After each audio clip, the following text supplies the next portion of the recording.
running back Najee Harris spoke for the first time this offseason, which I know you're thinking, who cares? It's a July interview. It's at a boxing event. Nobody cares. He didn't say anything significant. It's the first time Najee Harris has spoken all summer long. It's potentially the first time we're going to hear from Najee Harris until the season, because Najee Harris does not like talking to the media, which is, I mean, that's whatever. Everybody's on your own. You don't want to talk to the media. You don't want to talk to the media, but it's very far and few between that you hear from the Pittsburgh Steelers starting running back. This is what he had to say about the Steelers offense during the Nate Diaz and Jorge Masvidal fight on Saturday night. Quote, feeling good, man. We did good this offseason. Obviously, we picked up our 2 quarterbacks, so we're excited about it. We think we're going to have a lot of good things happening in 2024. Both quarterbacks, the Steelers are excited. Najee Harris feels good about it.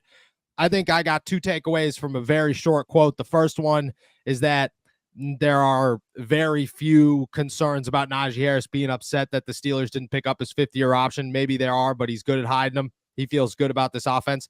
And 2 is that you're probably going to get 100% of Najee Harris. Did you hear that? My computer just started playing some very fancy music.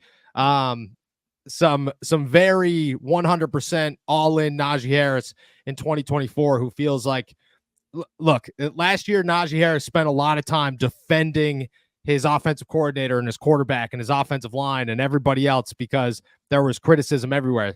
The first quote we get is, yeah, we're excited, man. Things could be really good. It just feels like a positive attitude in Pittsburgh right now, which is nice to see. Really nice to see. Yeah, play the hits, Najee. You know, that's essentially the biggest things of the offseason. Quarterbacks, yes. New offense, excited. Way to play the hits, Najee. That's exactly what you do. I mean, I understand it's anticlimactic for those that have been waiting to hear from Najee Harris, but it's a boxing interview ringside. Like, you weren't going to get a deep one-on-one 30 for 30 type interview, but he played the hits. That's what you want to hear from your star running back, that he's excited, that he's happy with the new quarterback play. So, all in all, nice to hear from him. And, I eagerly await the next one. I eagerly await the next one too. Hopefully it's just as positive, because positive Najee Harris is one of the best interviews you could possibly have. Going off Najee Harris is also one of the best interviews that you could possibly have. But to be honest, it's not as fun when guys are standing there trying to defend an offensive coordinator that I think everybody in the locker room knew was getting fired. So it's just not as enjoyable. So this is a good one. Glad to know that Najee Harris is still part of this and he feels good about the Pittsburgh Steelers, and it's good to hear from him. It's definitely good to hear from him.